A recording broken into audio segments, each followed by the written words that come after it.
This I'll go ahead. conference will now be recorded. I'll go ahead and bring the meeting to order. Amalia, thank you for being here today, filling in. You're welcome. And if you'd give us a roll call, please. Chair Kunkel, Here? Mike Espiritu, Here. John Hitchcock, Present. thank you. Mr. Powell, Here. Matt McDonald, Here. Jennifer Brady. That's it. Pretend Jennifer. You have a forum. Thank you, Amalia. So if you would look at the agenda, I have one item on here that I think we need to delete. Is that right, Jenna? Yes, And we- it's under the new business regular items, Oh, yeah. number Okay. 20. All right, number 20. So number 20 will be deleted from discussion today. Any other corrections or additions to the agenda?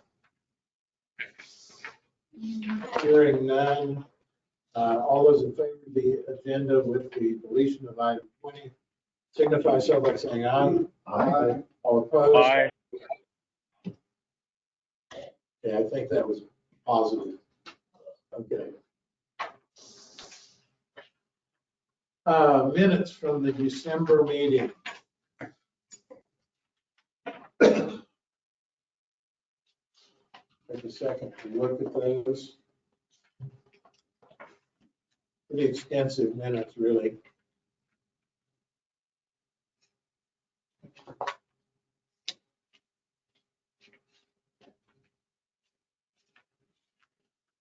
Are there any corrections or additions from the commission members reference to minutes from our last meeting? Hearing none, all those in favor of approval of the minutes signify so by saying aye. Aye. Aye. Aye. All those opposed, motion carries.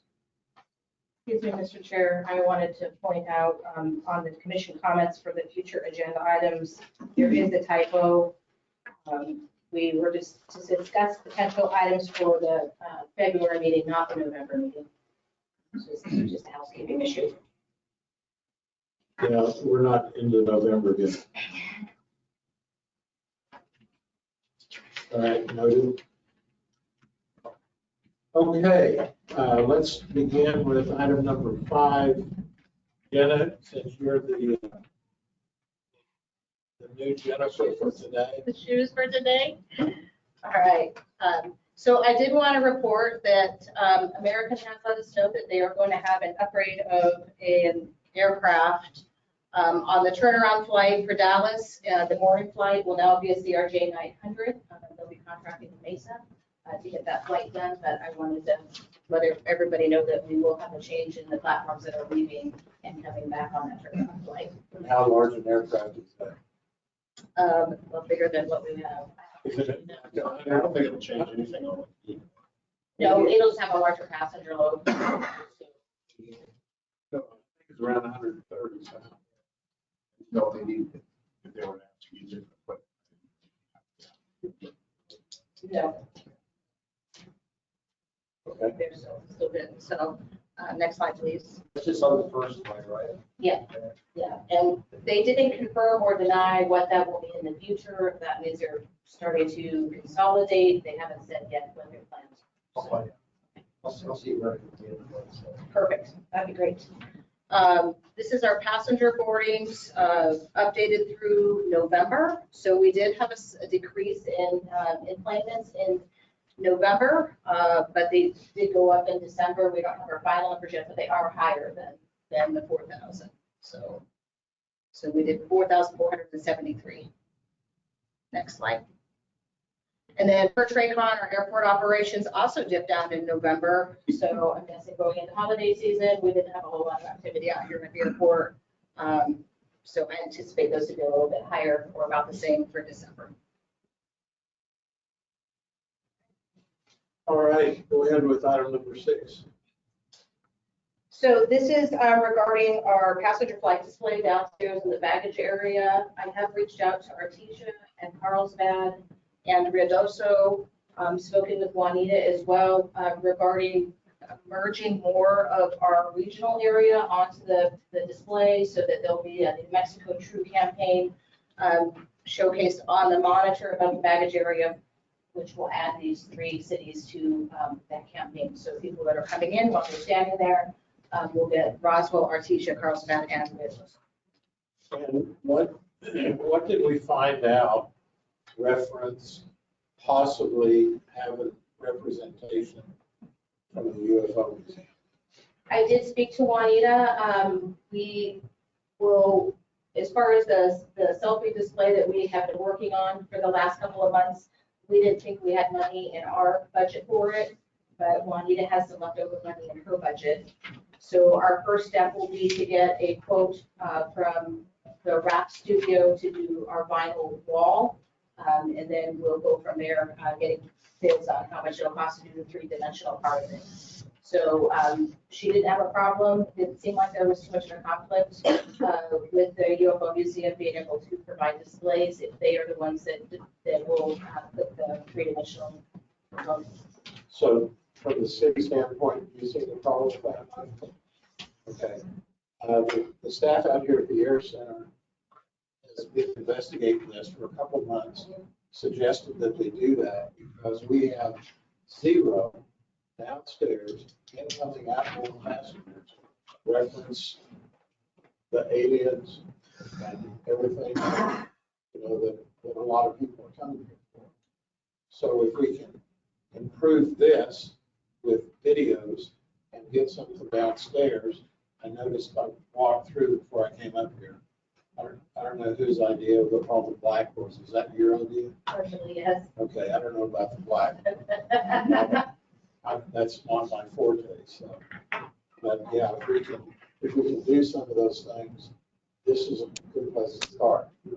And so if Juanita has got some money, I'd sure like to encourage her to spend some of that. Yeah, she seemed excited about the prospect of that, so Good. we'll work together. And You've approached her appropriately. yes. Okay, all right. All right.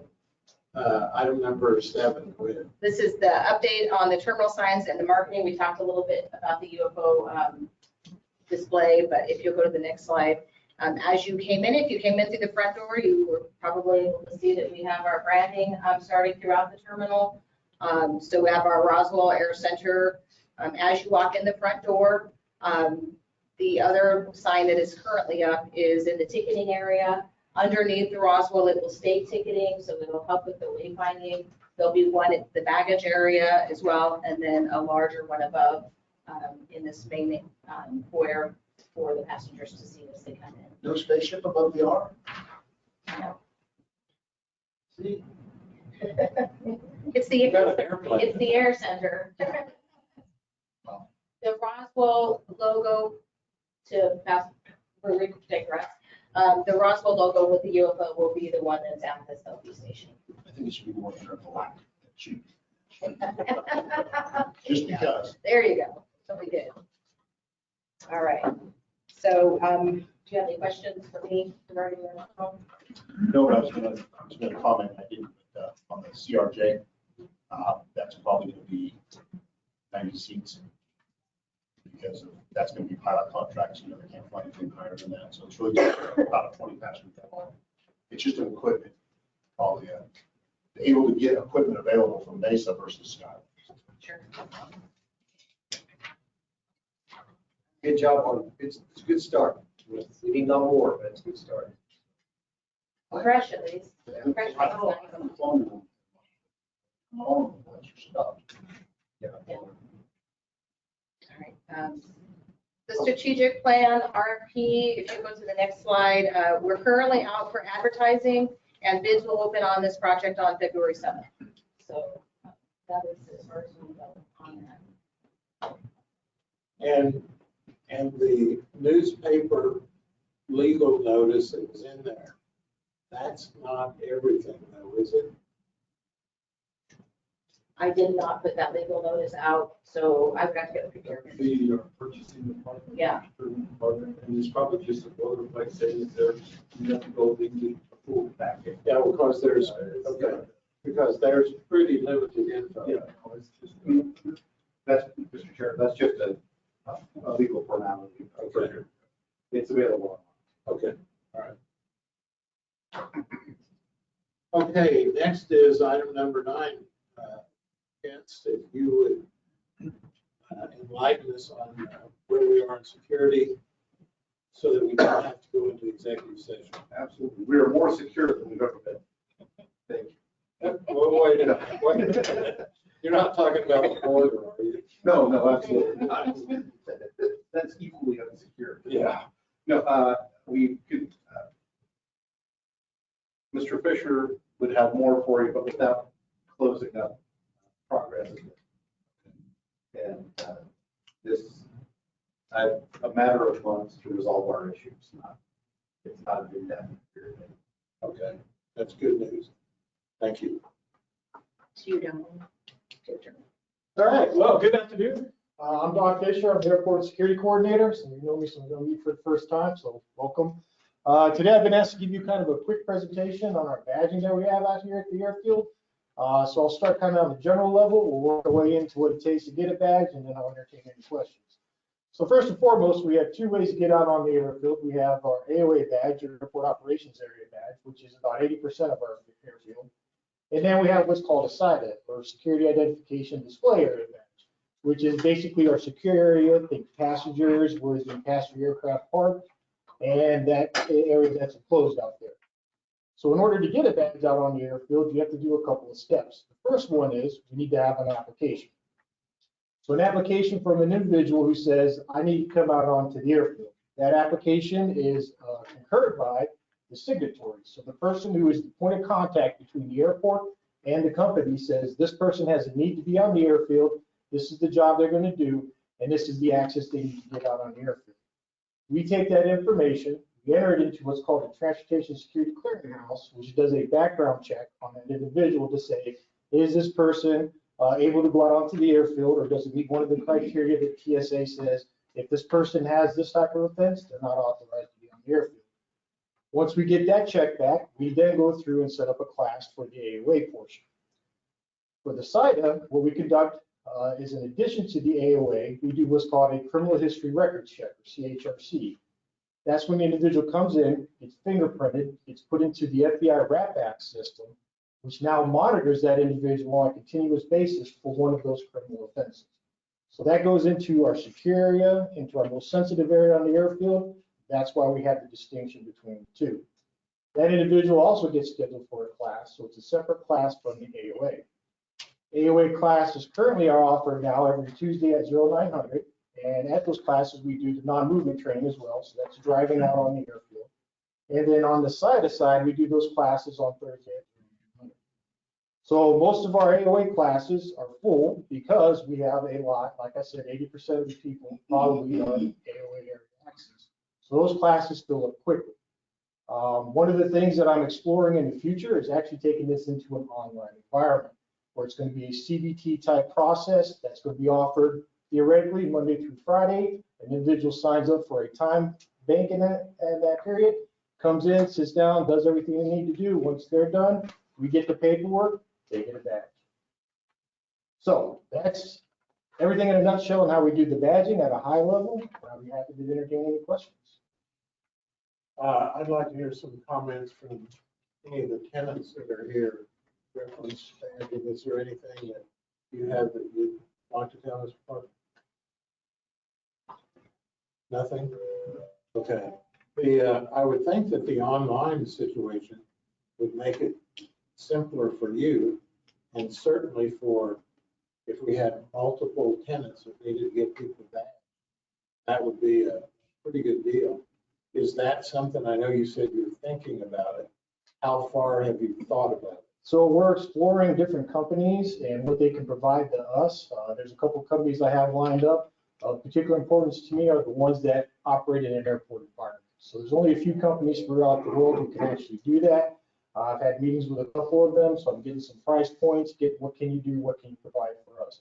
So it's coming this year. I can't give you an exact date, but this year, my motto is it's the year of change. And so that's going to be one of the changes we want to make.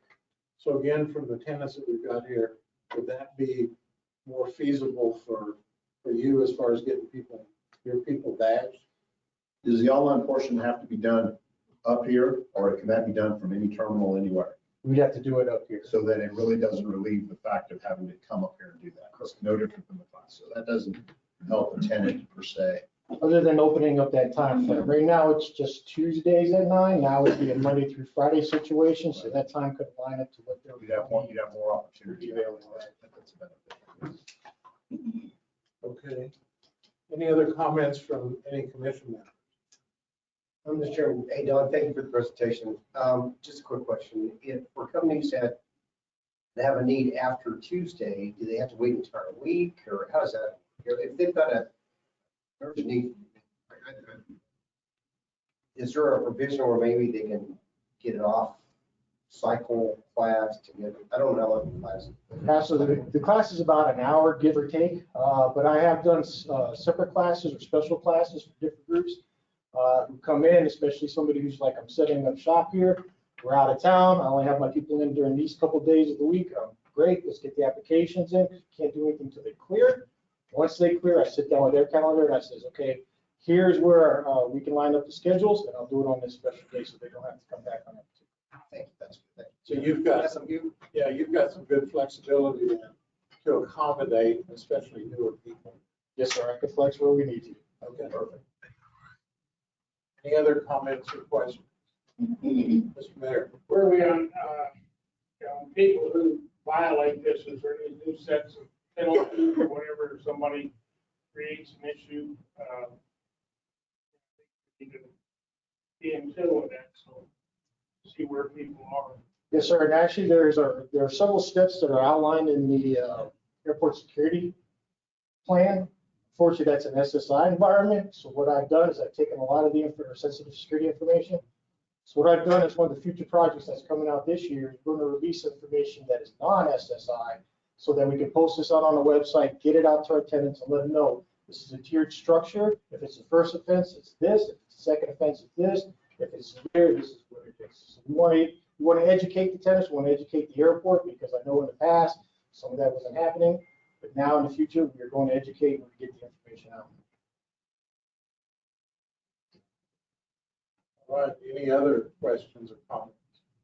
Don, thanks for being here and informing us of these. Thank you. Appreciate it. Okay, we're down to item number 11, the new passenger parking area. If you want to give me the next slide. This is an engineering drawing, which is terrible to look at and try to understand, but that is from Armstrong, phase 1 of the demolition plan. So if you go to the next slide, this will show you a little bit better. This is the area that we will be concentrating in on phase 1, and then a slight like postage stamp in the area where the old FedEx building is, where 650 is up here. So which leads to the reason for us needing to demo that building and get this graded appropriately. But bid opened today at 2, so Armstrong was not able to be in 2 places at once, and so they're not here to present. But if you have any questions, I'm more than happy to take those back. So the new parking area is actually closer than the, it's just north of it, isn't it? Yes. To the terminal. Yes. It's the bottom part straight beneath the. It's right off here to the side, yeah, between us and the fire department. He was asking, it's just south of the existing parking. Yes, new yes, parking yes.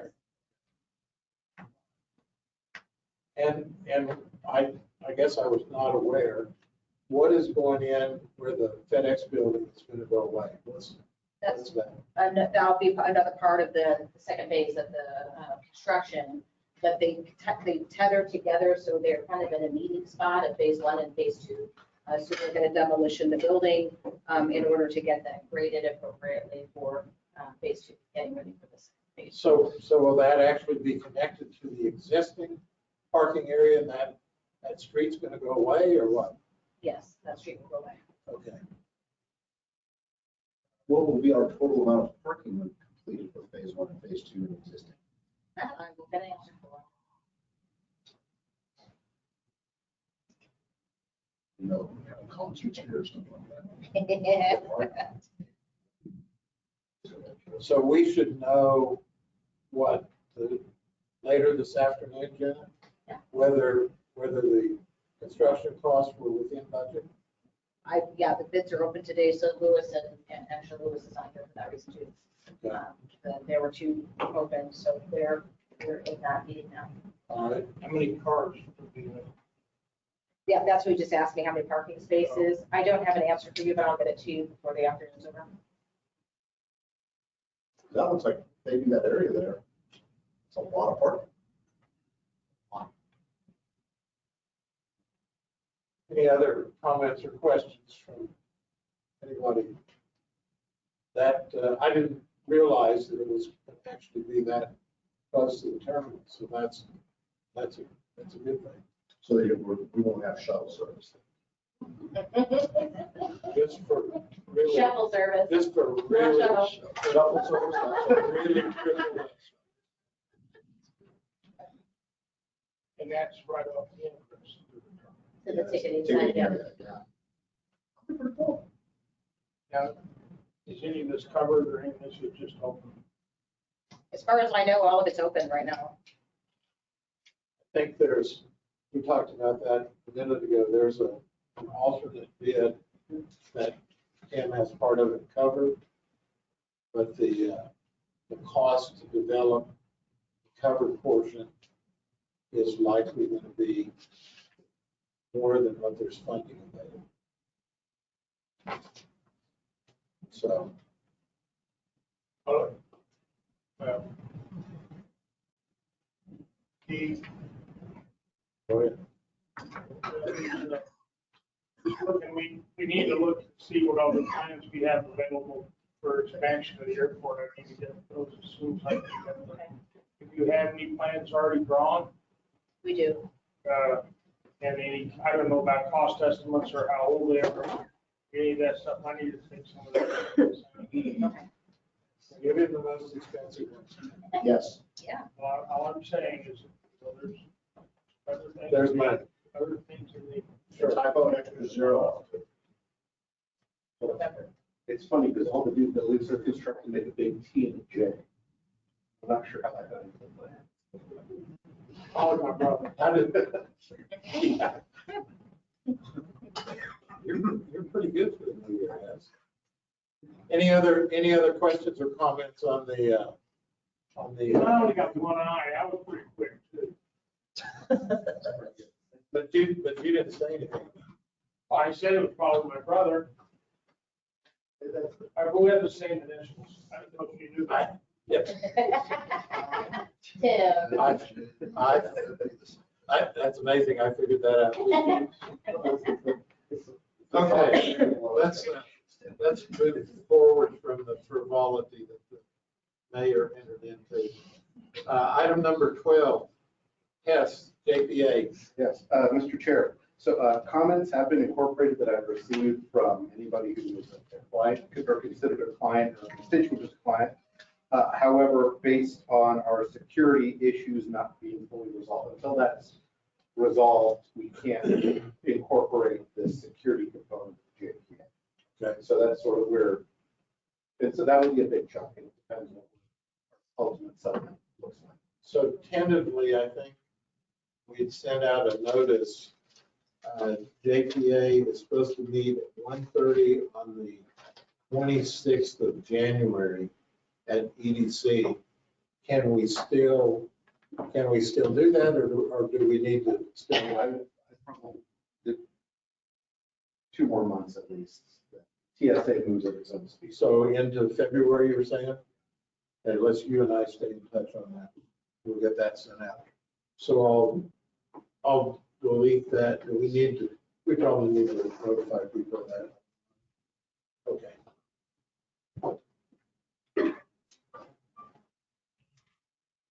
All right, next thing is the BNSF update. Reference the rail line and who's going to take care of it. And yes, That's me again. that's you again. Sorry about that. Mr. Chair.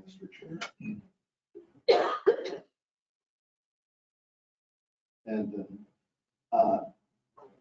so yes, city legal requested from the self-insured fund all our documentation in December before the last meeting. We've yet to receive it. I've followed up with them and they apologized. Other than that, we're sending everything to BNSF. We're squared away. It's just that literally one document as far as the city is concerned. That's the insurance. Yeah, and it's Did you see, you got the latest email from BNSF today. I'll say this morning. Well, it might have been late yesterday. Within the last 24 hours. I have not received anything from them. If you mind sending me that. I gave a copy of, like that. Oh, okay. But I'll be happy. But it wasn't on the email thread, so I'll send you. You were CC'd on it, but I'll always. It wasn't from me. It was from me. It's from someone different. I've not heard from with BNSF. I wonder. I don't know the details. I'll forward it to you. Yeah, thank you. I don't have any.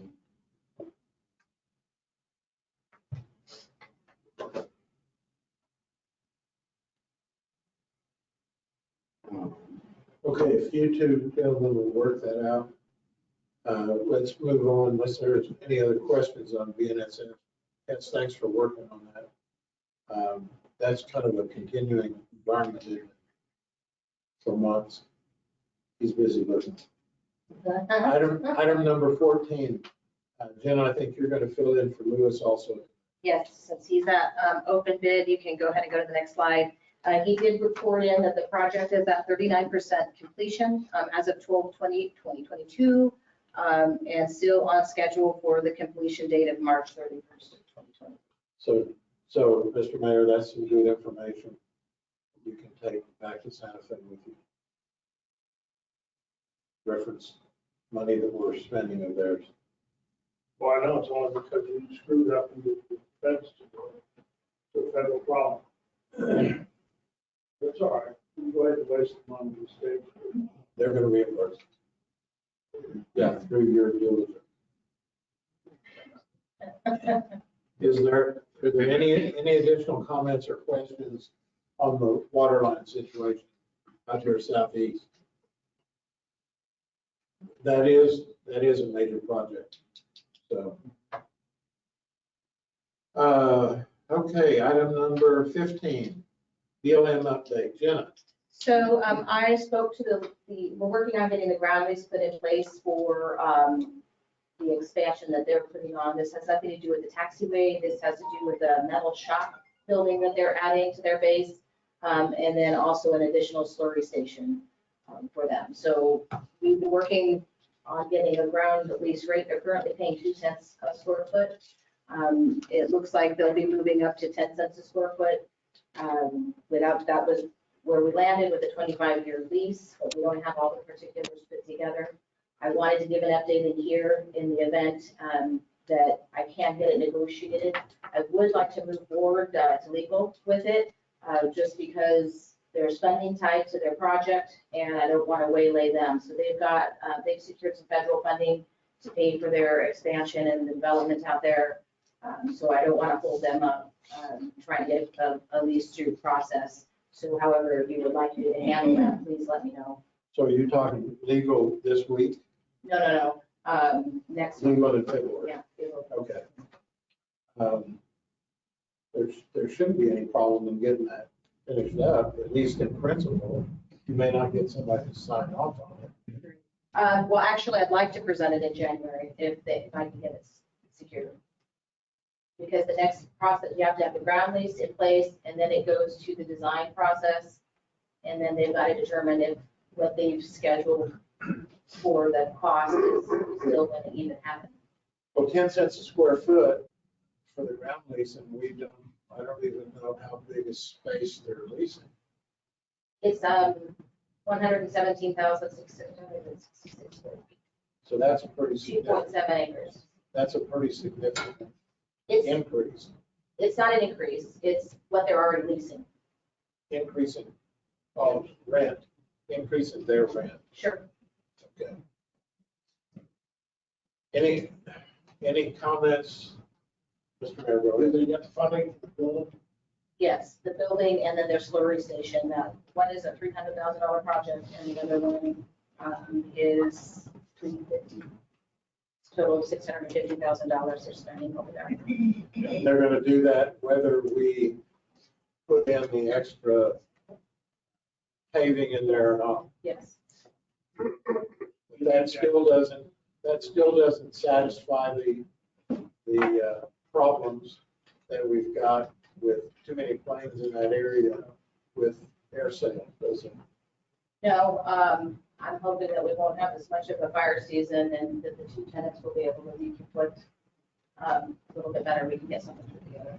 And you better hope some of the California rain comes this way, because there is not, it's dry. That's right. So hoping that The other benefit is Albuquerque Basin will be back open as well. So they have a secondary station, where this last year their station was under. well, because there likely will not be time, even if we come up with the money or somebody funds it, which hopefully we're trying to get BLM to fund it, to put in that extra paved area in there. Correct. That's not going to happen by April or May. No. So the likelihood that we're still going to have difficulties between the two tenants that are out there, I would say is probably greater than not having difficulties. Sure. So we need to get BLM and Air Sale together and sit down and talk about that before it starts up, recognizing that it's not going to be fixed. Sure. What do you think? That's kind of a year wheelhouse. Well, I don't know that that's a Hess deal. I would think that's the two tenants. Here's scenarios. What do we do when this happens? Open And- communications. And make sure that the administration out here is fine with that. Randy, you've got a comment. I That's do. why I'm like, I don't want to speak on what's going on. I don't know. Heads up. Randy. Just, Justin King, I'm assuming so to be the site manager Yes. there, okay. Just as long as he's got, the last time I tried to kind of work something out with him, he wasn't allowed to speak. So it was between the city and us. But if I can work it out with him, like we have in the past, but work out with him, aircraft movements, whatever we can offer to make sure that their side runs as smoothly as it can go, then I would be glad to talk to Justin. Yeah, I was all about, legal has absolutely no problem. Okay. But not speaking the last of the round. So Jenna, from the standpoint of the likelihood of this not happening, Yes. then I think it would be a great idea if between the Air Center management and the two tenants, a meeting gets set up so that they can coordinate different scenarios of what may happen. If that's problematic, then you can get a hold of Hess. But let's let the tenants try to work it out first with airport management. I think that's a reasonable way to look at it. Anybody else got any comments on that? Because that was problematic last year. I don't want it to be a problem again this year. And it had never been a problem before. So I fully believe that the two tenants that have the biggest dog in the fight can easily communicate with each other and work together like they've done in the past and make it smooth. Appreciate it. All right, the city should have to be involved in all that. Well, they can monitor. Yeah, they want Airport They want staff can monitor. Right. Assist is needed. Yes. Okay, any other comments or questions reference the BLM update? Randy, thanks for Thanks for your desire to make that a better situation. Okay, we're down to item number 16, Mr. Powell. Sean Powell, Dr. Powell.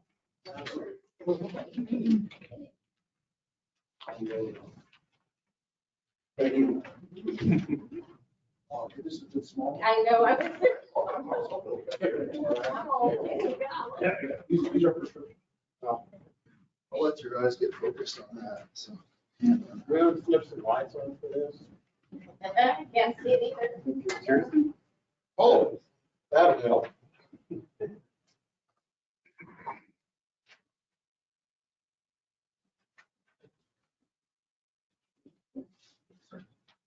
Well, thanks for the opportunity to talk about our aviation maintenance program.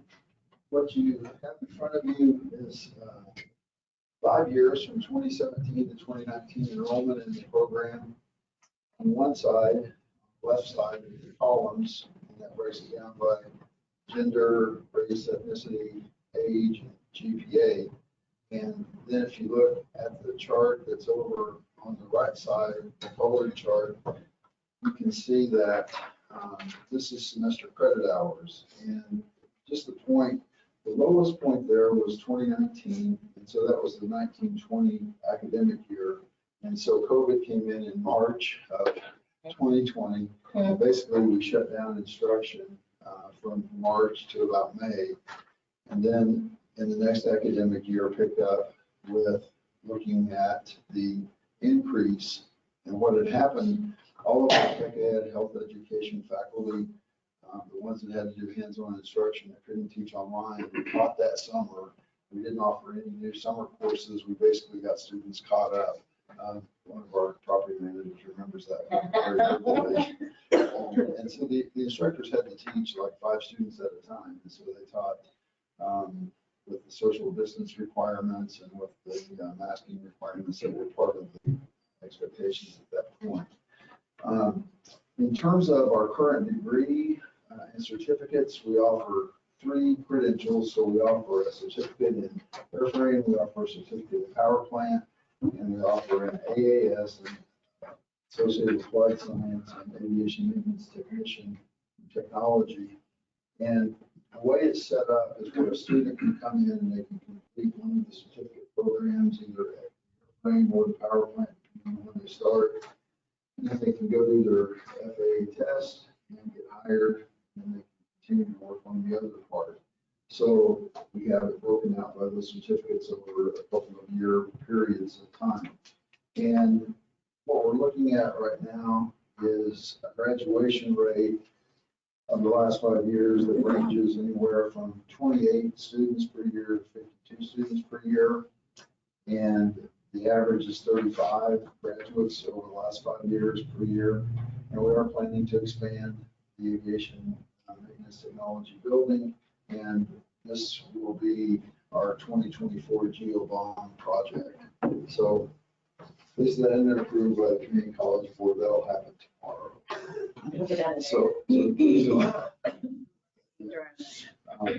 That'll be our proposal for the 2024 GeoBond for the state process.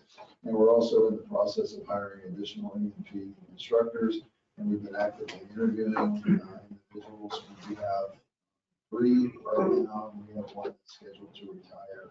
Going into the next year, we'd like to hire at least 2 more, if not another one as well. So that's what we're going to be glad to answer any questions on this technology program. Dr. Powell, on I think it was in November last year, maybe in October, we had a meeting out here, and that was with Job Corps. And what has transpired with Job Corps trying to get students in here? So they have continued to do that. They're not going to pursue a center of excellence for Job Corps here because there's another one in Texas that's close by. They didn't know that when they were making that proposal. There was another proposal already put forward. The new director of Job Corps is Sojourner Stokes, and she and I have met, and Brett Solomon is back in DC, is my understanding. And so Sojourner and I are going to hopefully get together this week and talk a little So the likelihood of us getting Job Corps students in here is not very high right now. Well, no, we have an opportunity to get students. They can come into the program if they're here. It's just, it won't be on the scale that was. Not a single source from the whole country. That's disappointing, isn't it? Gosh, I could really have to have a program. So 35 graduates average per year. Over the last 5 years. Yeah, that really doesn't meet industry demands at all. Any plans for how that could be increased at all? Well, we continue to do marketing, we've been national recruiting. We spent a lot of money on video, regional, and we haven't seen much rate of return. It's $25,000 on a video that we put together, and it was shown out across different areas in this part of the country. And didn't have really much of a rate of return for that. I wonder, I'm just thinking out loud, Mike, with CTE and the mechanism that we've had to use to engage high school students in this area, a video likely won't cut it. It almost boils down to individual interaction with superintendents, principals, and counselors, high school counselors. Is that a mechanism that maybe we can utilize, possibly even with EDC helping out with that? But I think a couple of things, Mr. Chairman, probably need to happen. One is the aviation cluster is not a priority for the state. It should be. Not because it's just Roswell, but areas in the state. So if we get the governor's office to make it one of the top, one of the priority pathways, then we can have a little more leverage to push the kids into the pathway through the high schools. Not just here, but all over the state. That's one thing that probably should happen. Talk with the Readiness College Readiness Bureau. The other thing that we probably could do is work with those high schools through the CT programs on those students that are interested in that field, and then maybe to work up with the university on the field trip or something. Get more, more high awareness. But again, I think we got to start from the very beginning. That is to make it a part of clusters for pathways, right? Pathway in the states, so push more emphasis in it. When I talked with Mark Dusky, Dr. Powell, so Mark is with the College of Readiness Bureau in the state, and he and I had talked about a April, May of this year, sometime before state reps get her name, but she's very interested in this party pathway as well as a springtime event here in Boston. Knowing that the event that we had in the past years have pretty much gone away, to do a different type of forum for students here, locally, not the statewide, but locally. So we'll work on that as well. That might be another opportunity for coaching the young people about it. Listen, Mr. Chairman, the various mechanisms we have for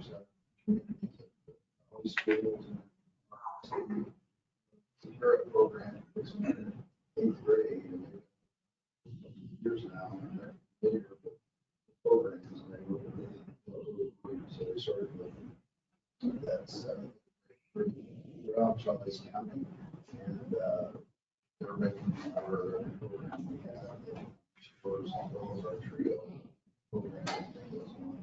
And then our advisors and counselors go out to the high schools and talk to them. So that's an ongoing process. Today we have schools. Trio. Okay. All right. Any other comments on that? Because 35 youngsters. I would just like to share, and then maybe this is done, and maybe this isn't, but in other communities throughout the country and the world where I've worked with schools, aviation schools. New York City was one of them that really had, they had an aviation program in the high school. Started in 10th grade, and we went to aviation school in 11th and 12th grade. And when you walked out of high school, you graduated high school, you had an APT. You out for something like that? Do. Okay, We good. have arrangements with early college, high school, campus, and we also have a brand that's working on STEM education and building curriculum pathways and education. Get those in place. So a student here in Roswell could graduate high school and an AP and go work at an airline. Yeah. Good. Yeah, good.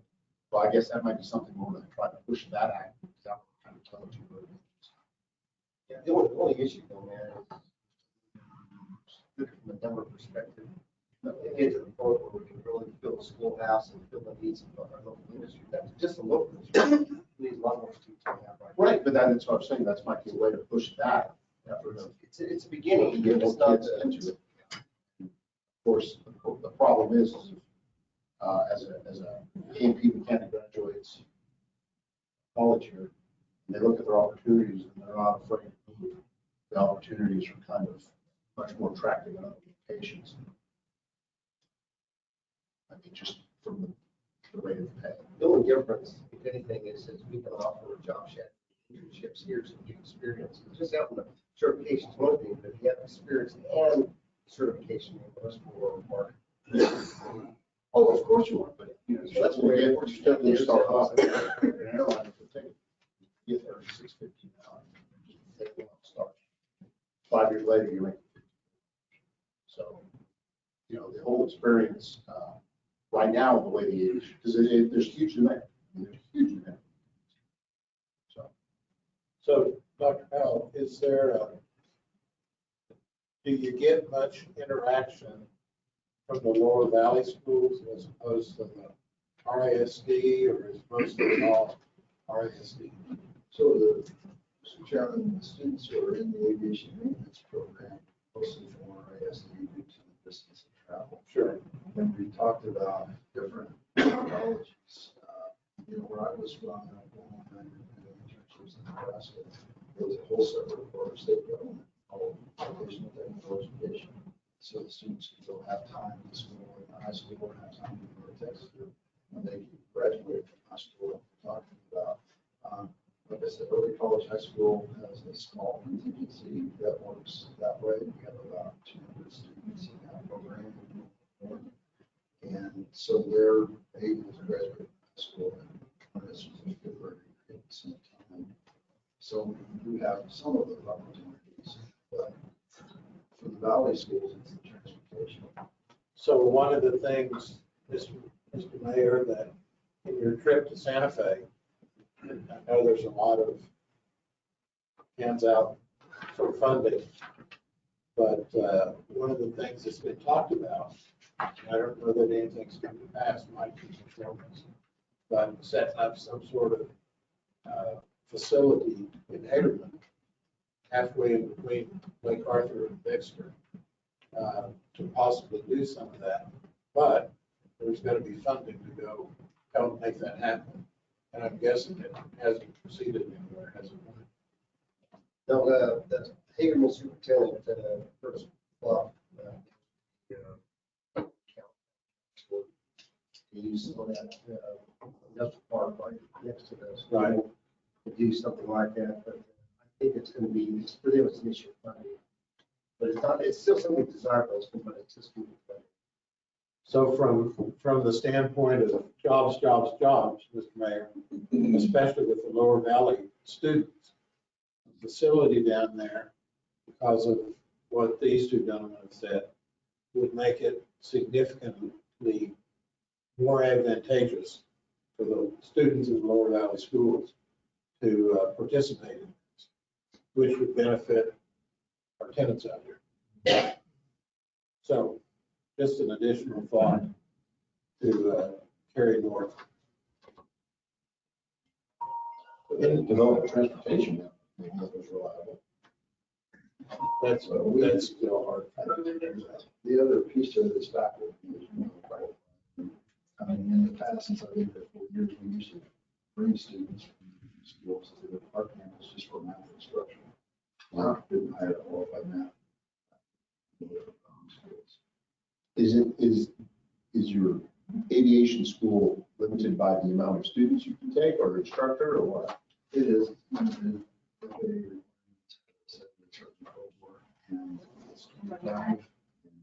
we have 3 faculty, and so that works out. And it's a 144 school, right? 147. Okay, any other comments, reference item number 16? Dr. Powell, thank you for your presentation. We appreciate that. Give us a good update. Mr. Chairman, so we did a visit last week on the aviation school. I don't recall individuals who came over and spoke with Jordan, our director, asking if we would take recently graduated students, and I absolutely.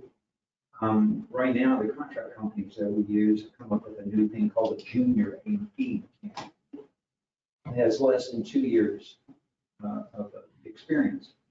So we were looking at that, but as timing had it, the instructor that came over to visit with us, same time we were looking at the contract.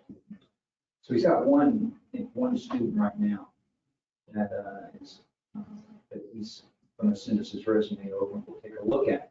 But if we would hire, I told him we could use 10 right now, freshly out of school and train them up. It's kind of a balancing thing. I can't have 20, 30 brand new kids out of school that we're trying to train. It would be fair to them and wouldn't be, cost conscious on ourselves. But I could, 10 I can eat out in amongst the group I have. Put some out in the field, put some in the hangar there, and train them up and train them kind of in their stowaway, and on the aircraft. I remember that next chat change we do. Yeah.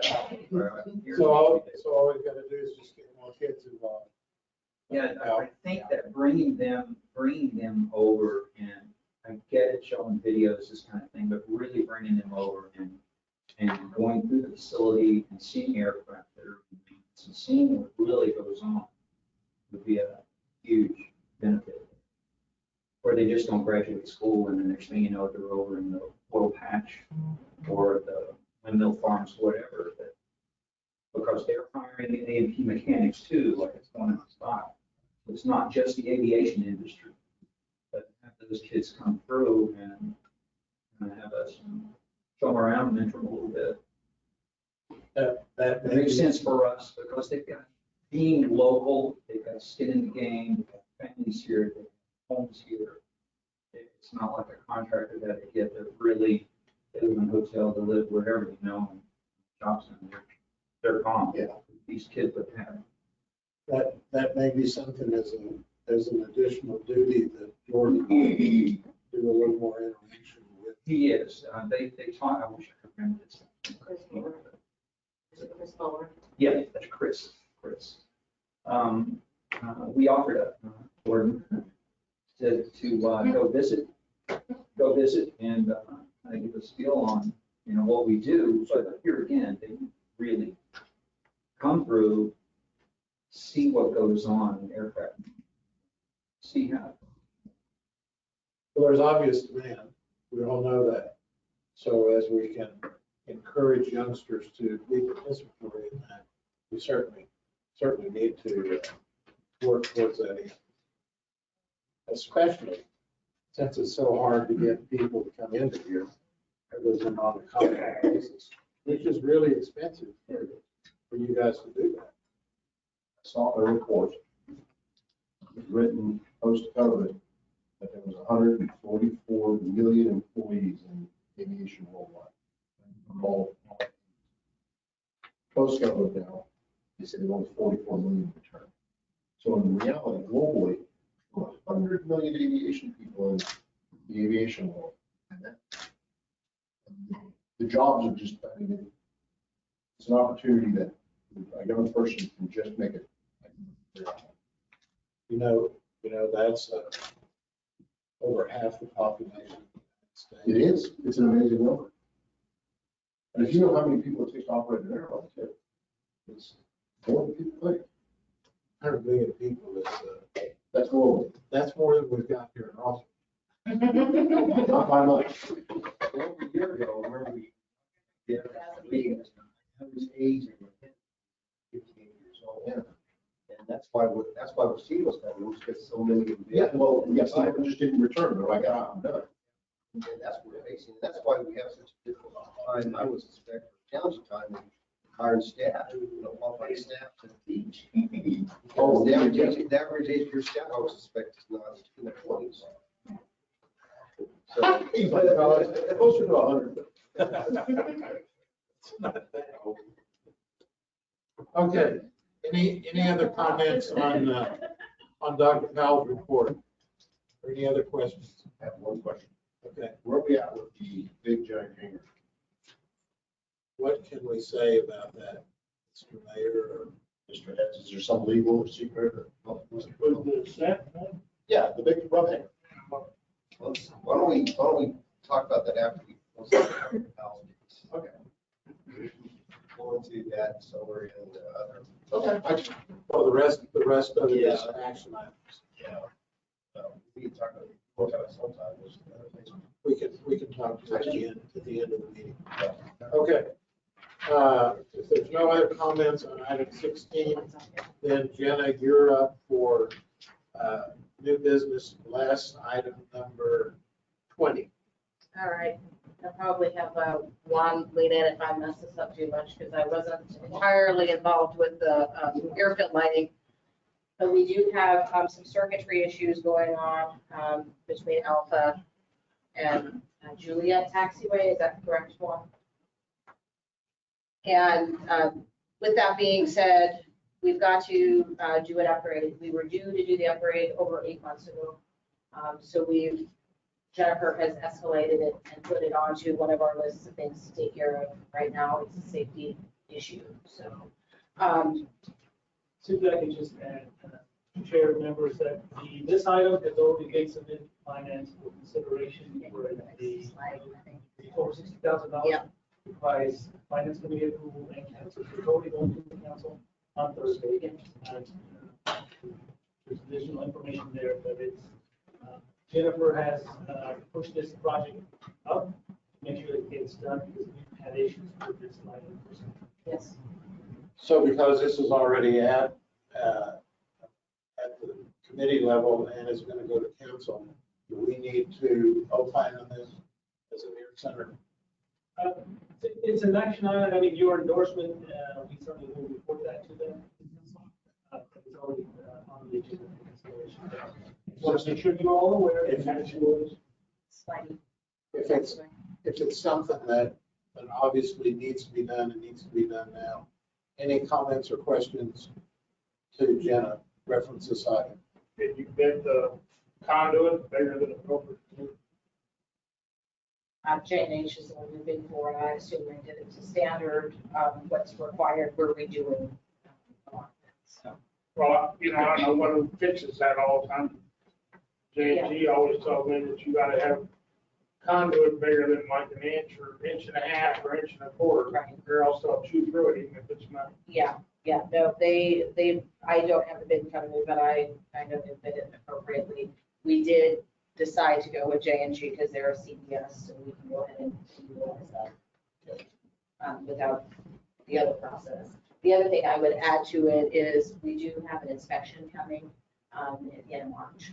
So it'll be our 139 certification inspection coming. So this is another reason we can get that. That's in March. Yes. That's a good inspection. Will be done by then? Yeah, that's why we try to get it through, so we can get this in right away. Okay, do I hear a motion that we would approve this and carry that forward to the city council on Thursdays? So moved. Second, so moved and seconded, Dr. Powell.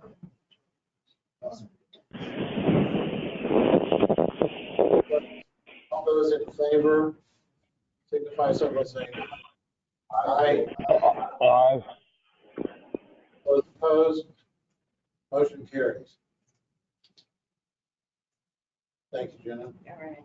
Okay, let's go to item number 18. So this will be the demolition of building 650 that is part of the parking lot project. This has already also gone through finance and is on city council for Thursday, but wanted to make sure it was reported to you. This is money that's already in our budget. We're just moving it from one area of our budget to another so that we can get this done. It was capital infrastructure is going to go ahead and move it down into our demolitions account. So the total cost of that demolition because of the asbestos is 152, 342.62. Custom constructions and approved, and I think one of our only RFP approved asbestos abatement contractors. So that's why we utilize going through custom construction. So the reallocation will happen from capital infrastructure to contract demolitions, and it'll be presented Thursday in council. Any questions of Jen on this item? If not, Chair will entertain a motion to approve item number 18. So Second? Second. Okay. Mr. Hitchcock, second. All those in favor, signify by saying aye. Aye. All opposed? Motion carries. All right, item number 19. So you go to the next slide. So this is consider recommending approval to authorize Transair Limited to enter into a lease agreement for the tract of land that they already have the interim lease on for a longer lease of 5 years, commencing March 1st, 2023, and then going through February 28th of 2028.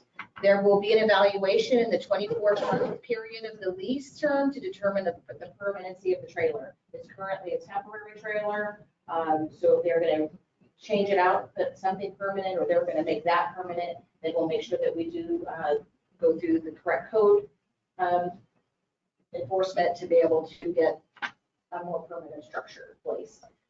We do have a permit issued to Transaero as of right now, and so their contractor is moving forward with getting utilities put in, and the contractor getting all of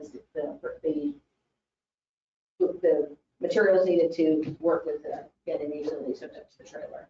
So this will be the same trailer for staff, personnel, housing that are on duty for $1,450 annual, payable in 12 monthly installments of $120.83 for the first year, and then the Adam rent will increase by 3% or CPI, whichever is greater, annually until the termination date. A couple of questions on this. One, due to the smaller size of the site, which was 14,000 square feet, something like that, it just, you and I have talked about this. It would seem to me that the per square foot rent on a smaller site should be greater than the rent on a large site on a per unit basis. So I know we're already in the process and they've agreed the 5-year lease. And there's probably not much we can do about that now. But I think I would like to see in future negotiations, especially on smaller sites, that the city look at a higher lease per unit than just the standard 10 cents per square foot to start with. And I don't know that there's a break on size to do that, but something that's, I mean, $120 a month. We spend more than that on getting the darn lease to them. Well, some of the things that we take into consideration on this parcel too is that they are putting all of the utilities. We aren't doing anything to improve that site whatsoever for them. So we want to cut them a little bit of the break on this first 5 years as well. And we're doing that. Yeah, so that's part of the reason we left it at the 10 cents. Okay. But in general, Sure. comments are in general. If you have a smaller site as opposed to a site that's 4 acres or something like that, the per unit rent should be higher. That's how the market works. And so I don't know how we incorporate that, but it sure seems like that's something we need to consider as we move forward. Mr. Mayor. You know, this company, Trans-Arrow, they paid their penance. In time, yeah. I mean, they really got put through. I mean, this is taking a long time to do. And, you know, we need to make sure that that doesn't happen to tenants. Anybody in a business, give them reasonable decisions. They really got put through the. Okay, any other questions or comments on this one, Mr. Spiritu? Just a couple comments. One is, what we learned this morning was they lost probably a little over $1 million in revenue tied into dealing with the city, which translates to GRT and payroll to us, to folks. They initially said 20 jobs, it's actually 52 employees. It's a significant amount of people as part of this small project. So I just want to make y'all aware of that. The last thing, Mr. Chairman, is I don't know that I necessarily agree with your comment about smaller size, need to pay more. And the reason I say that, and I could be way off basis, is I think it's critical that we be consistent in our tenants, because this can lead to problems in the future if a tenant like AirCell becomes so large that other smaller units, we start charging them more, and they say, well, AirCell's not. I think we have to be very careful how to tie those rates, because if we're inconsistent in that messaging, then we may have problems we want in the future. Just my thoughts. No, somebody might sue us for Okay. rates not being the same. So those questions need to be debated as to how the city moves forward on that. And if that's not something that the city is comfortable in doing, if everybody has to be treated the same, whether they're big, then we need to be as consistent as we can in that. But I think we can have a discussion about that. I looked at the Las Cruces sheet. I looked at the Marana sheet. Nowhere do they do that. They just have a rate for either approved or unapproved. So it's not by size of lot. It's that would be translated. Yeah, on the cost, but it's fairly different criteria. Yeah, that is, standard airport procedure. And I'm not saying that's the best way, but that's one that FAA is coming. And obviously, we have to satisfy the FAA. In my experience, in the real world, there is a difference. And that has to do with the overall dollar amount that is paid by a tenant, or that someone pays for a vacant tract of land. If it's a smaller tract, there's not that many dollars or that many lease dollars involved. That's just a fact. But if the FAA is dictating how airports all over the place have to conduct their business, then we don't have as many options. I don't think the FAA says you have to charge taxes. Fair market, right? From aeronautical. Right. And then aeronautical, of course, can be subsidized. Fair. Right. Yeah, so even aeronautical can say, hey. charge my pay. Yeah, you just can't discriminate between aeronautical. Correct. So item 19 to Trans-Arrow to turn this into a permanent lease. Any other questions or comments to Jenna? Hearing none, the chair will entertain a motion. So moved, Mr. Chairman. Second. First and second by Matt. All those in favor signify so by saying aye. Aye. All Aye. opposed? Motion carries. Okay, item number 20, we have removed. I'll briefly make a comment on that. Jenna and I have been working on this for a couple months already. And let me just tell you the extent that we're trying to go to, especially for city staff that is here. We went out and viewed where the drag strip is. We know that it's a quality of life issue for the community. We know that there has been no other interest shown in that part of the facility. We know that where the drag strip is, it does not have access to the rest of the air center. It's cordoned off from the rest of the air center. Access onto the drag strip is pretty limited by a narrow chip and seal road with divots in it to get out there. And so there's a lot of things about that portion of the site that are extremely different from where we're talking about right here with Trans-Aero's. Significantly different environment.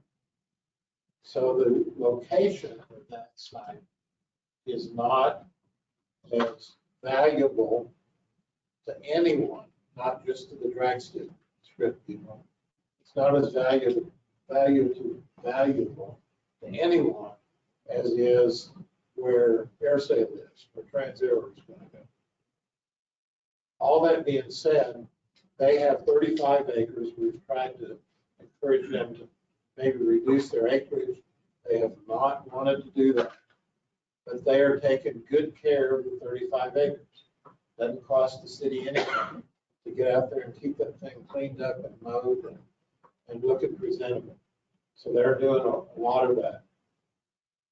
The other thing that we've done is I have asked that they provide us with names and phone numbers of other drag strip people in New Mexico, Texas, and Oklahoma.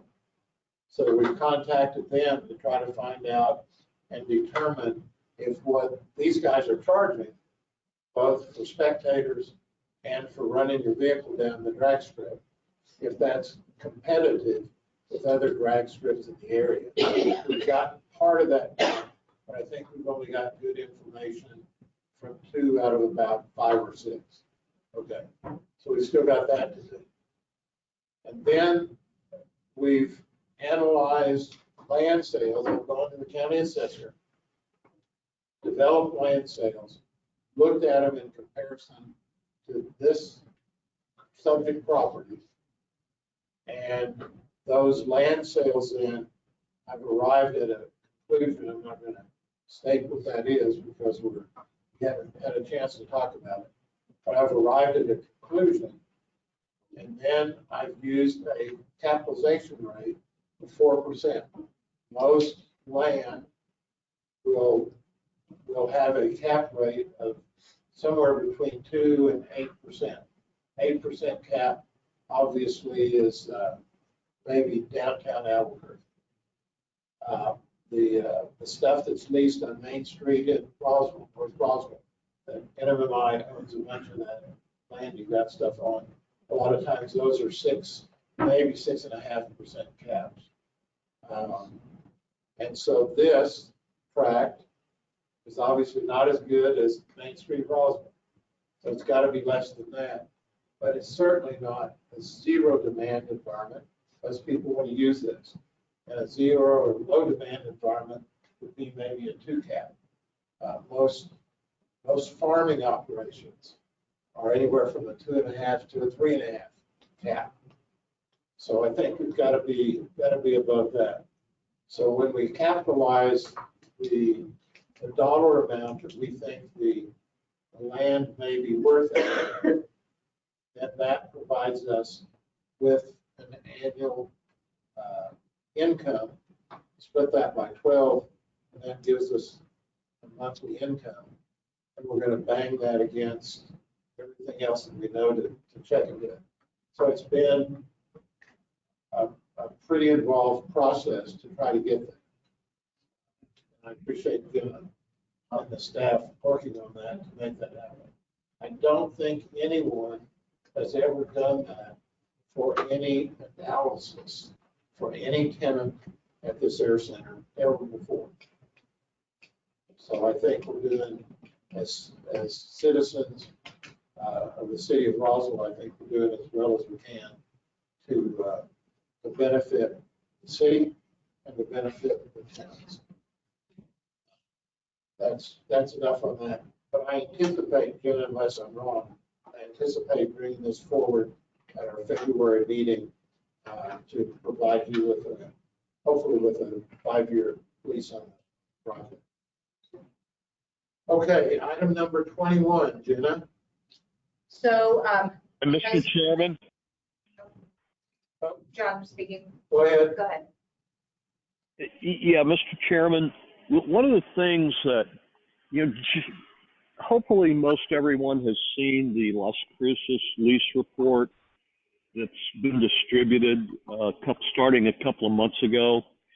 Jenna distributed an update sheet within the past week, and I really would like her to jot down or print out a copy of it and jot down on the right margin what our current rates are to help us start evaluating the various rates to see how we compare to Las Cruces.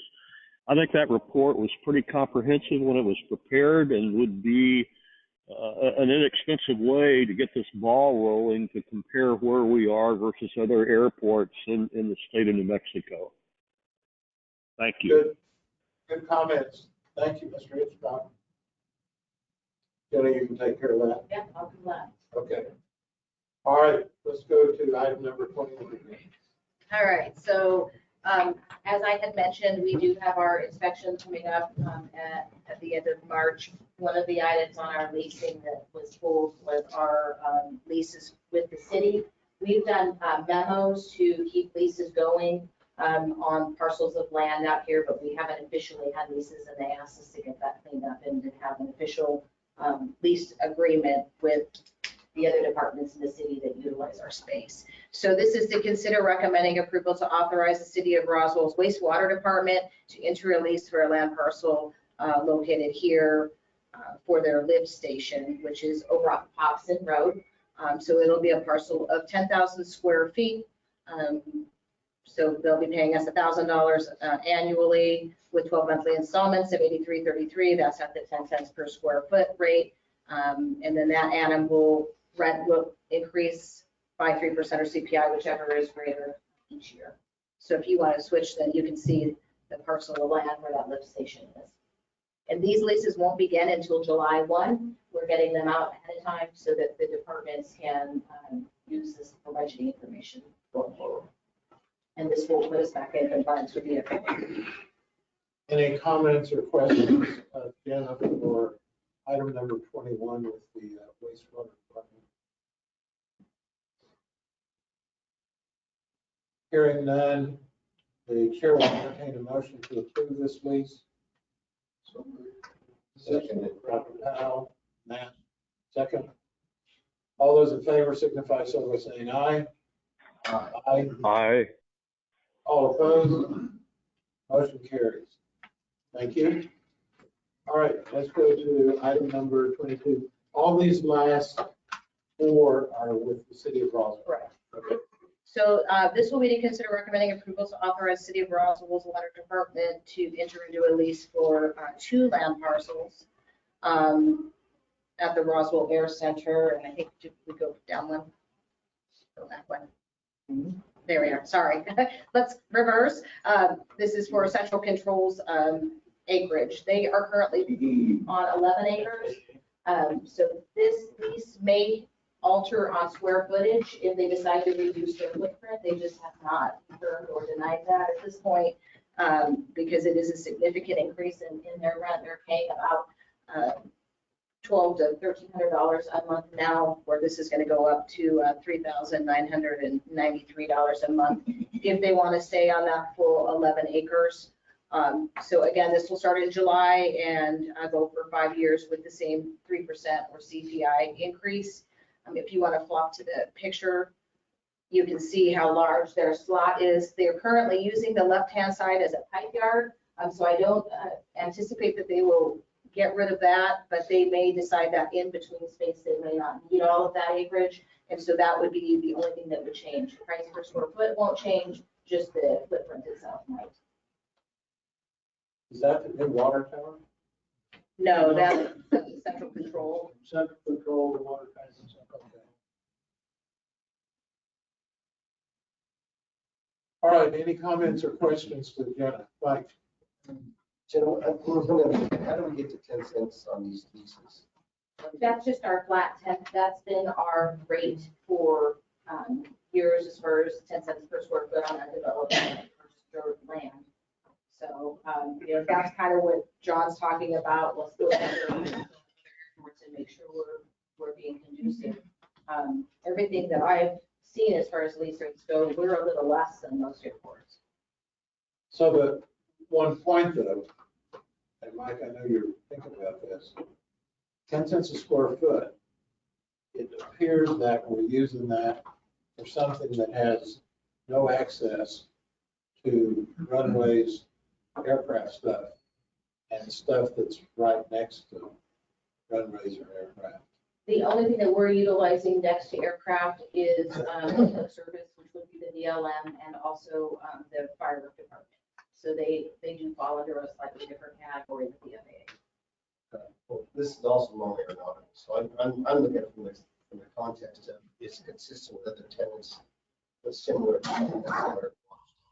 consistent with other lease rates with other tenants. So, what I can say is that this would definitely potentially fall under the public service side for the fair market value. Okay. I'm just trying to get up. Yeah, I see where we're going. I see where we're going. Yeah, as far as the city leases, FAA, it can't be free, but we can justify it at a certain rate.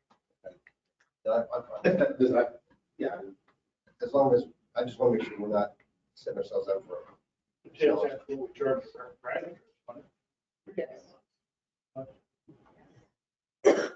Any other questions or comments?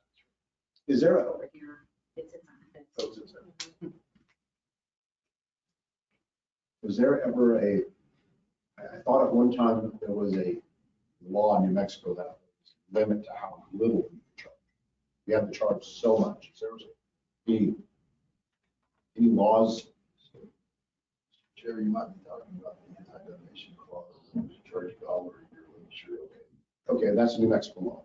Yeah, that might be what I'm talking about. There was some, and, you know, I think different entities should have different considerations for the lease rate depending on how they return value to the community, you know. Well, they do, but the FAA doesn't recognize a lot of that. Well, that's what I'm saying. There are certain waivers that they will allow. And so that's what obviously Mr. Chair Kunkel and I have been working through is establishing those. Fair market value. Non-aeronautical areas are very tricky. And there's not a set rule for it. And there isn't a clear direction sometimes from the FAA. So you will bat it up to them, and it's up to them to say whether they agree with what you propose or not. So that's why we've been so comprehensive on all of our maps. No, I understand that part. I just didn't know. I thought that one time there was a discussion about that. You know, if you had somebody come here and said, we want to bring 1 million jobs here, like Amazon says, well, we'll give you land on the airport to build your facility. You can't do that. You have to charge something. Right. But none of these people have to be managed, because it's outside of that. Right, it's in a it's in the non-aeronautical area. That's of like our you on the ALP. fence. Yeah. oh, yeah, It's in the perimeter of the air center, but Not Yeah, inside the operations. yeah, 10 cents a square foot outside the operations area is not consistent. Again, the big thing is that other places look at is their taxiway access, is their road access. They don't really in or outside. They're not going to look at 3 things. To answer your question. Consistent like with the painting company and the motorcycle club and all these others. Yeah, the motorcycle. they're paying building rates, they're not paying land rates. Okay, any other questions or comments again on item number 22? Hearing none, Chair will entertain a motion to approve item number 22. So moved. Matt, second. Second. Mike, Spiritu. All those in favor signify so by saying aye. Aye. All opposed? Motion carries. All right, item number 23. Yeah, just on one there. This is to consider recommending approval to authorize the City of Roswell's Water Department to enter into a lease for 2 land parcels for the water towers located at Roswell Air Center. So the first land parcel, which is on Gillis, is for 22,200 square feet. And then on off of Arrow Commons, 34,300 square feet. This will also be for 5 years, starting July 1st, 2023 through June 30th, 2028, with an annual rent of $5,630, payable in 12 monthly installments of $469.17. And the annum will increase by 3% or CPI, whichever is greater, until the lease terminates. And you can go to the next. This will show you the parcel of the land that the 2 new water towers are on. The engineering department gave this to me, and the water department has the proposed lease rates already. Any questions of Jenna on this lease on item number 23? Hearing none, Chair will entertain a motion to approve this. Second.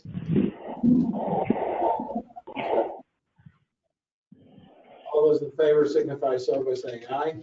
Aye. Aye.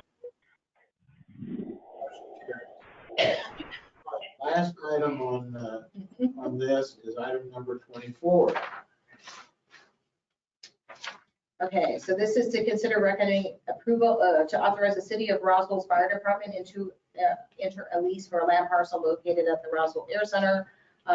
They're currently built on this site. The land site is consisting of 58,849 square feet, more or less. The lease term is also for 5 years, commencing on July 1st, 2023 and ending in June 30th, 2028. The tenant will be paying $5,848.90 per year, payable in 12 installments of $487.41. And that's for the first year. And again, this one will increase annually by 3% or CPI, whichever is greater.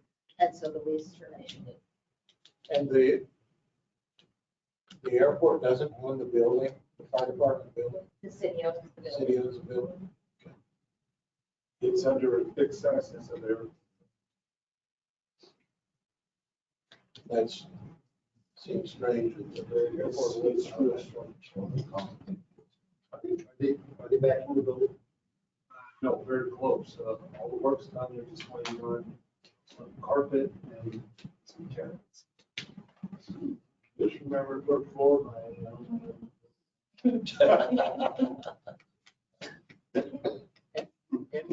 Any additional comments and questions besides floor drains, Jenna?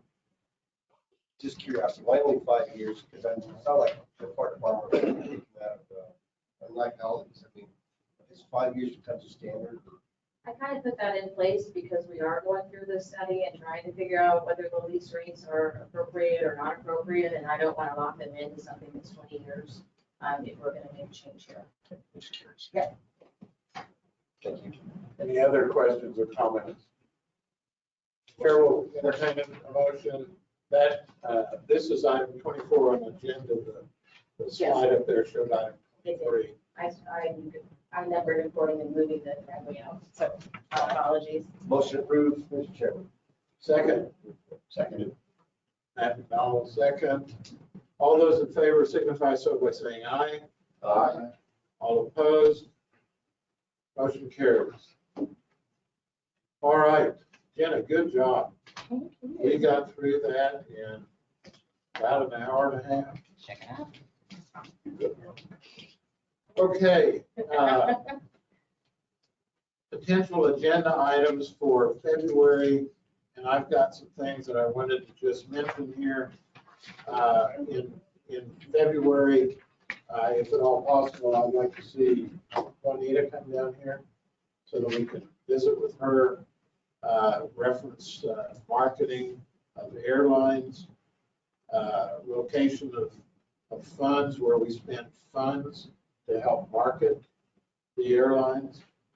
And then I've got let me see if I've got another comment. Okay, these are all just comments that, Jenna, if you take these down, please. Okay, do we know who the actual owner is of the Enterprise Rent-A-Car facility here? EAN Holdings. Okay, so Yes. are they local? Therefore, We had a comment that if the flights are delayed coming in from Dallas, which they've been fairly often recently, that there's nobody there. So we need to get that fixed. the nighttime flight. Yep. Okay. And I don't know what time they shut down, but I would guess it's 5 or 6 in the evening. I'm not sure. They only service the flights, Okay. so. But if there's no one here, that's a problem for passengers. Jennifer and I were notified of that as well, and her and I have set up a meeting to meet with Enterprise on her return. Okay. The other thing that can be done to assist passengers coming in and out of here, we need to get a list of cabs and/or Uber people and post that somewhere close to where the rental cars are, so that people can call those folks. Those are paid advertising slots, and they've chosen not. Sunshine Cab does have an advertisement. Pay them. We need to see what we can do through the city to benefit our passengers coming in and out of here. I think we need to not find this is not workable. Sure. Let's figure a way to make it work.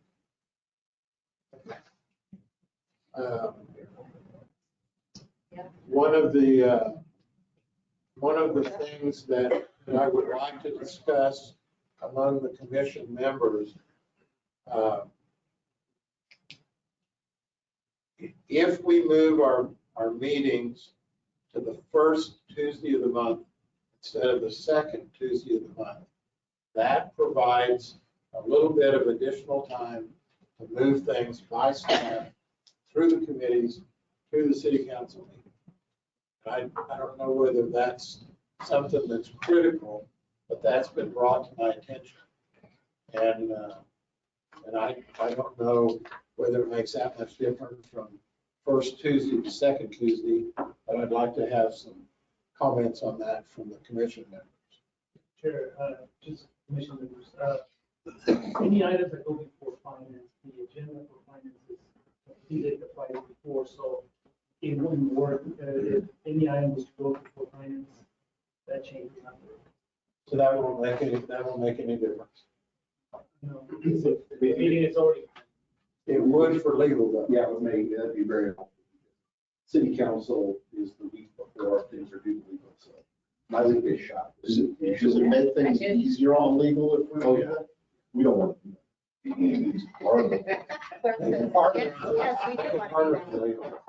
That's a good point though, but if it does benefit legal, so that's probably, I hate to say that about legal, but that's probably a good comment.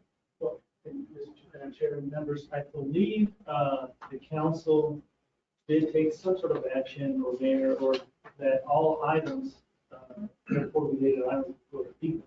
Right. So still. That's correct. Yeah, and they get referred by the chair automatically. Right. So any other comments from commission members, reference possible move to the first Tuesday of each month as opposed to the second? Mr. Chairman, would the first Monday help so it doesn't conflict with other council meetings or committee meetings?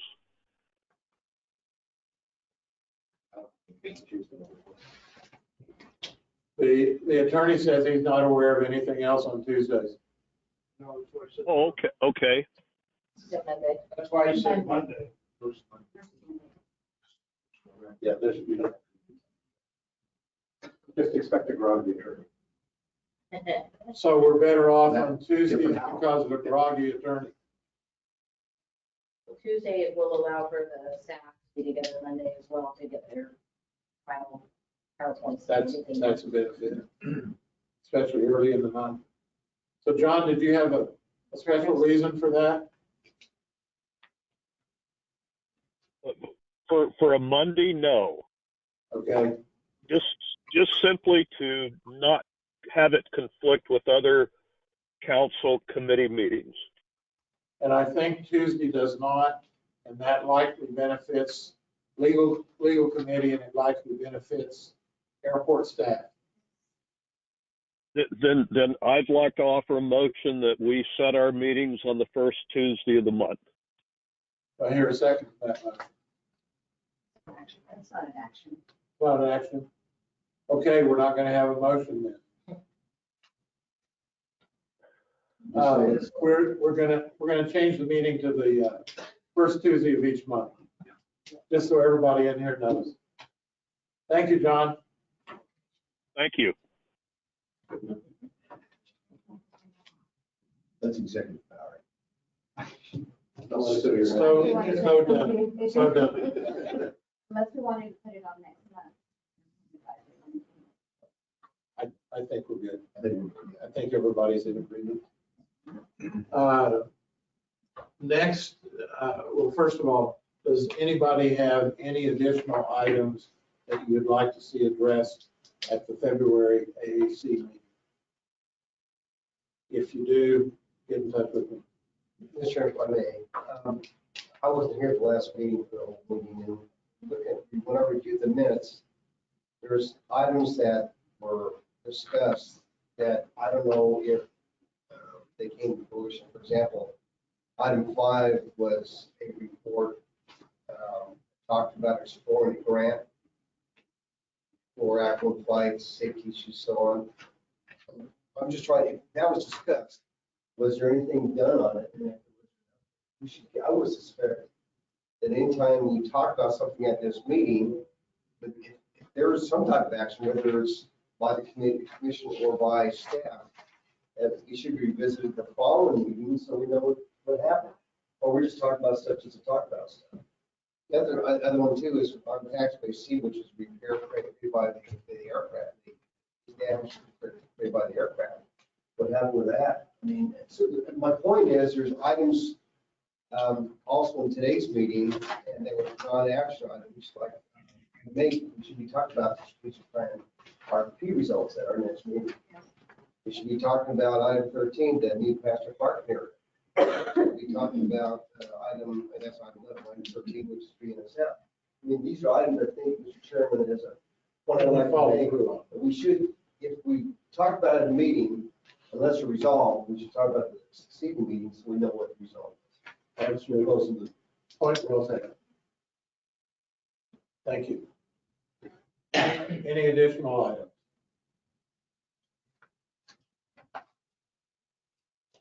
Okay, if you have any, please get with me here in the next week or so. Reports, announcements from members or staff or anybody that's in attendance here. Anyone got anything they would like to comment on?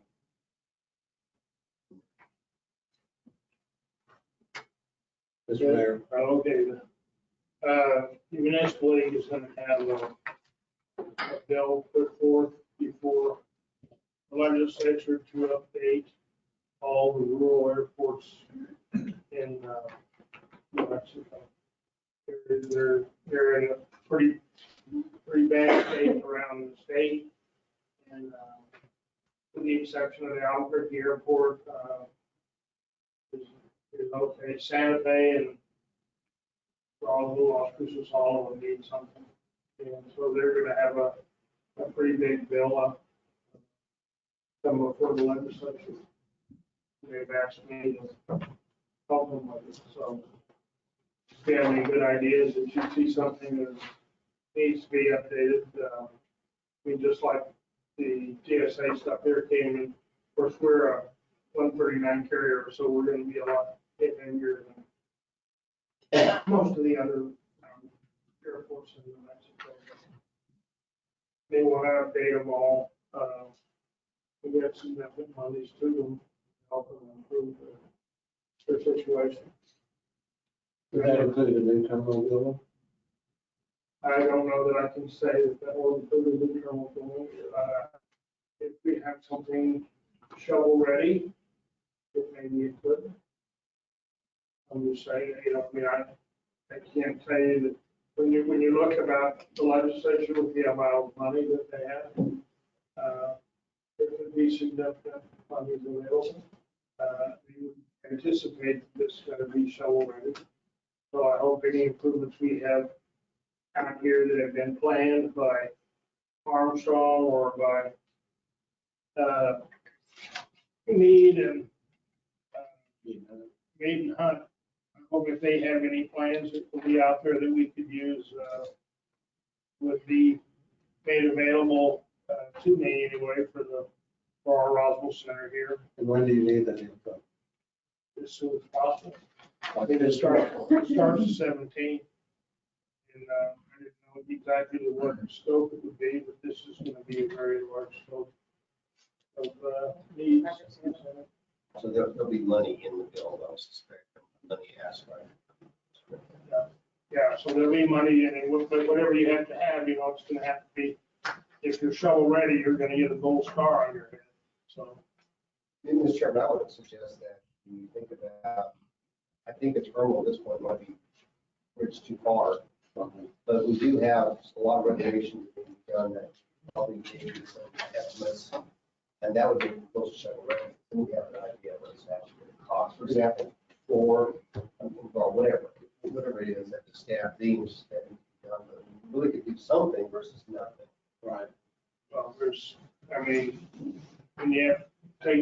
when the baggage areas don't open, because the doors don't work, when, we have enough needs in this facility to go out and either put a significant addition on there. I would probably encourage at least that much. I don't know what a whole terminal would cost, if anybody has any idea. If it's 10 million or 20 million or if it's 25. Is this port style money or is it just like fund money for the feds are handing out?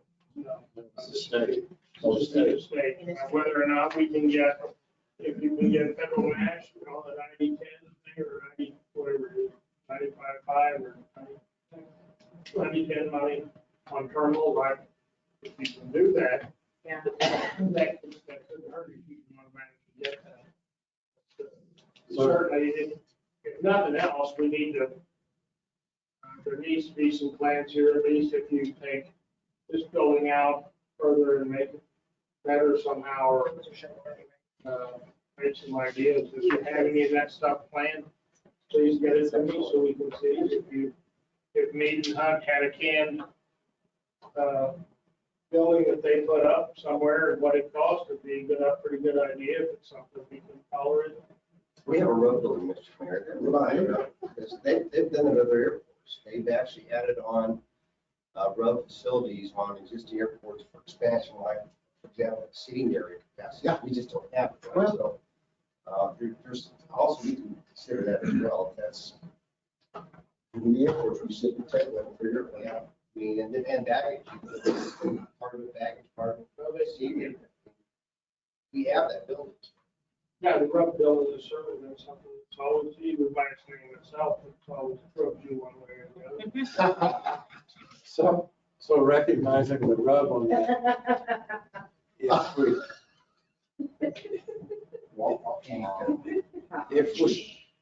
if we do something with the terminal building, which we know is in need of, I think it'll be, Jennifer gets back next week, 17, so she gets back too late.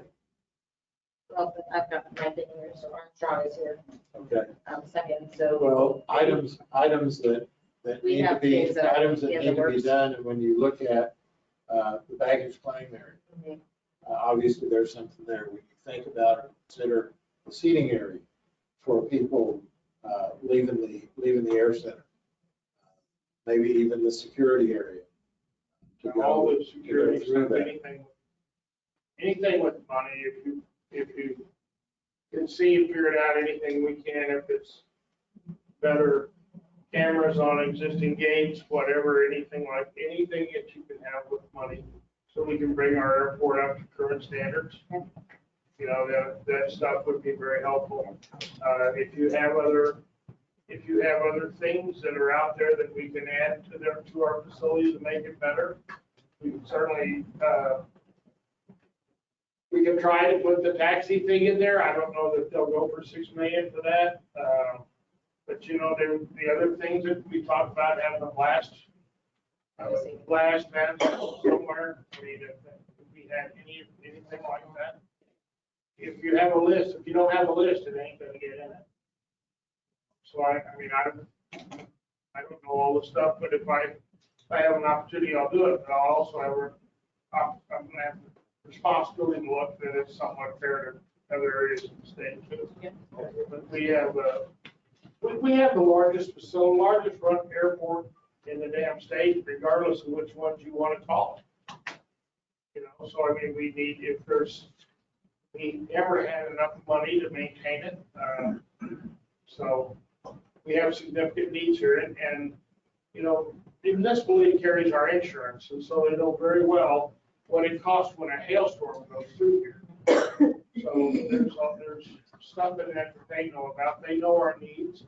So it's not going to be something that they're going to be surprised on and say, oh my God, you've got more than anybody else. Well, they also know that we have more facilities than anybody. So it's a win-win deal. When they asked me to help them and do it, I told them I'd be glad to do it. So. Mr. Chairman, Mr. Mayor, you know, in the meeting we had recently with Jeff March this year, what impressed me the most, Mr. Chairman, was that something I always like to reemphasize is that we don't have a second opportunity for suppression. When a person comes to our town for the first time and they have to come to our air center and they can't get their bags or they can't get a rental car, I mean, it just sets the whole piece in motion where why would a company want to come here? And I think our terminal needs, the most significant needs, need to be addressed. And we've got to find a way to do that. If we don't do it now, when are we? And I just hate for people to come to Roswell and just don't want to come back. And I think we could do a better job getting ready for those people. Because we get a lot of visitors.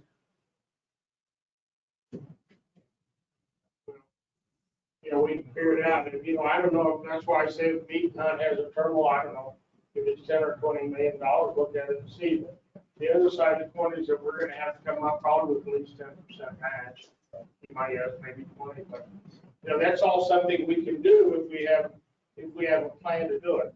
And if the terminal would go here or where else, we don't want to put it somewhere where we're just adding parking. I mean, you know, we just so we don't have to put the parking car on it. You know, we can do all this stuff, but we have to have. So any of that stuff you can get, if maybe John, if he's still listening, he can check with Jeff and see what he's got on that. And we can sit down and figure out where we go. But we need to do something. And I mean, he's right about this. He's right about, you know, if we have to have if the city has to have more law enforcement here, like is the way it's appearing to be, then maybe we need to have one space, set of rental cars, put in a police station, substation or something here. If that helps, I mean, that's something that we can do. But we just have to think outside the box and work together and get it done. But everybody's going to have to, well, she's been on vacation. Now she'll be ready to go to work. I mean, that she's pretty much acquiesced to at least a 2-year contract. Maybe we give her a 3-year contract. Yeah. All right, thank you, Mr. Mayor. Any other comments or questions from commission members or the public? Hearing none, hear a motion to adjourn the meeting. So moved. Second. All those in favor signify so by saying aye. Aye. Aye. All opposed? Motion carries. Thank you. Amalia, thank you for being there and helping out. Appreciate it.